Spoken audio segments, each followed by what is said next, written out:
Quand on pense à un hôpital, on imagine tout de suite les médecins, les infirmières, les patients, bien sûr. Mais qu'est-ce qui fait tourner toute cette immense machine en coulisses? Eh bien, c'est ça, le moteur invisible de l'hôpital, sa logistique. Un univers qu'on ne voit pas, souvent méconnu, mais qui est absolument vital.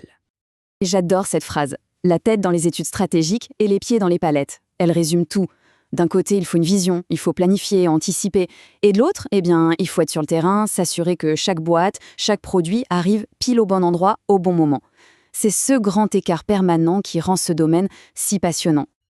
Alors, voilà le programme. D'abord, on va définir ce qu'est ce fameux moteur invisible. Ensuite, on verra sa mission principale, avant de faire un petit tour des flux qui irriguent l'hôpital. On regardera comment tout ça est géré, et enfin, on comprendra pourquoi c'est un atout stratégique. C'est parti! Allez, première étape. Qu'est-ce qui se cache vraiment derrière le mot un peu barbare de logistique hospitalière? On va voir ça de plus près. Alors, si on regarde la définition, il faut tout de suite oublier l'image des simples cartons qu'on déplace. Non, on parle de gérer des flux, et pas seulement les flux de produits, mais aussi les flux de patients, et même les flux d'informations. Tout ça avec un triple objectif en permanence, la qualité, la sécurité et l'efficacité. Le parcours est long entre le fournisseur et le patient, et chaque étape est cruciale. Et c'est là que ça devient vraiment particulier. La logistique à l'hôpital, ça n'a aucun équivalent. Pensez-y, ça ne s'arrête jamais. Jamais. 24 heures sur 24, 365 jours par an. L'hygiène et la traçabilité, ce n'est pas juste un objectif, c'est une obligation vitale. Et le plus fou, c'est que tout ce système doit pouvoir continuer à tourner, même en cas de crise majeure, en mode dégradé. Bon, maintenant qu'on sait ce que c'est, la question c'est pourquoi? Pourquoi toute cette organisation? Quelle est sa vraie raison d'être? Voilà, le cœur du réacteur l'est là. En fait, c'est tout simple. Chaque tâche qu'un logisticien accomplit, que ce soit gérer un stock ou acheminer du matériel, c'est du temps de gagner pour une infirmière ou un médecin. Un temps précieux que le personnel soignant peut alors consacrer à 100% à ce qui compte le plus, le patient. La logistique, c'est une autre façon de soigner. Allez, maintenant, on va plonger dans ce qui est un peu le système circulatoire de l'hôpital. Comment les ressources vitales bougent, comment elles arrivent dans chaque service. On va se concentrer sur 4 flux qui sont absolument fondamentaux. Ils ont chacun leurs règles, leurs défis, mais ils sont tous connectés et essentiels au bon fonctionnement de l'établissement. Premier flux, la restauration. On pourrait se dire qu'un repas, c'est simple. En fait, pas du tout. Derrière chaque assiette, il y a une méthode quasi scientifique, le HACCP.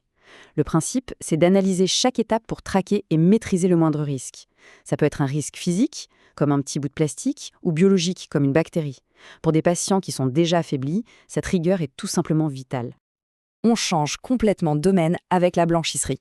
Pour bien comprendre l'échelle, un seul chiffre suffit, 2,2 kg. C'est la masse de linge sale produite par un seul lit chaque jour. Maintenant, faites le calcul pour un grand hôpital. On parle de tonnes de linge à traiter quotidiennement. C'est un défi logistique colossal. Et là encore, comme pour la nourriture, la sécurité est la priorité numéro 1. On applique une autre méthode, la RABC. Son but, ce n'est pas seulement d'avoir du linge qui a l'air propre, mais de garantir qu'il n'y a absolument aucun microbe. C'est une sorte de bouclier invisible contre les infections. La clé pour arriver à ce niveau de sécurité, c'est le principe de la marche en avant. C'est simple et génial, le linge suit un chemin à sens unique. Il entre sale d'un côté, il est traité, et il ne peut sortir de l'autre côté dans la zone propre qu'une fois qu'il est parfaitement désinfecté. Impossible de faire marche arrière, c'est ce qui empêche toute recontamination. Ce même principe de marche en avant, on le retrouve dans un flux où l'enjeu est encore plus critique, la stérilisation. Là, la perfection n'est pas une option. C'est la barrière numéro 1 contre les infections nosocomiales. L'erreur est tout simplement interdite. Le circuit est d'une rigueur quasi militaire.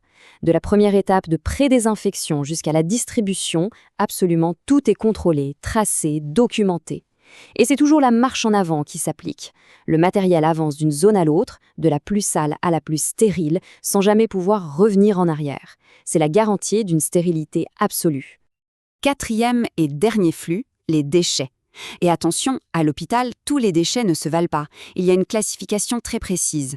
On a les déchets qui ressemblent aux ordures ménagères, les fameux DASRI, les déchets à risque infectieux, qui demandent un circuit bien particulier, et puis les déchets d'activité économique, comme le mobilier ou l'électronique.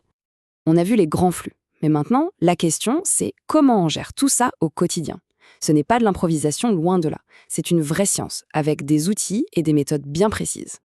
Prenons un exemple, la méthode ABC, aussi appelée loi de Pareto ou des 20-80. Appliquée au stock, elle montre que bien souvent, 20% des produits représentent 80% de la valeur financière. Et ça, pour un logisticien, c'est une information en or. Ça permet de savoir où concentrer ses efforts de gestion, sur ce petit groupe d'articles qui ont le plus de valeur. Un autre concept essentiel, c'est la rotation des stocks. Dans le monde de la santé, la règle absolue, c'est le FIFO, premier entrée, premier sortie. C'est crucial pour être sûr qu'on utilise toujours en premier les produits dont la date de péremption est la plus proche. C'est une règle de sécurité de base pour les médicaments et les dispositifs médicaux. Et revenons une dernière fois aux déchets. On se demande parfois pourquoi il faut trier aussi précisément. Ce graphique donne une réponse assez claire. Traiter une tonne de déchets à risque infectieux coûte 7 fois plus cher qu'une tonne de déchets classiques. On comprend tout de suite que bien trier, ce n'est pas juste une question de sécurité, c'est aussi un enjeu économique majeur.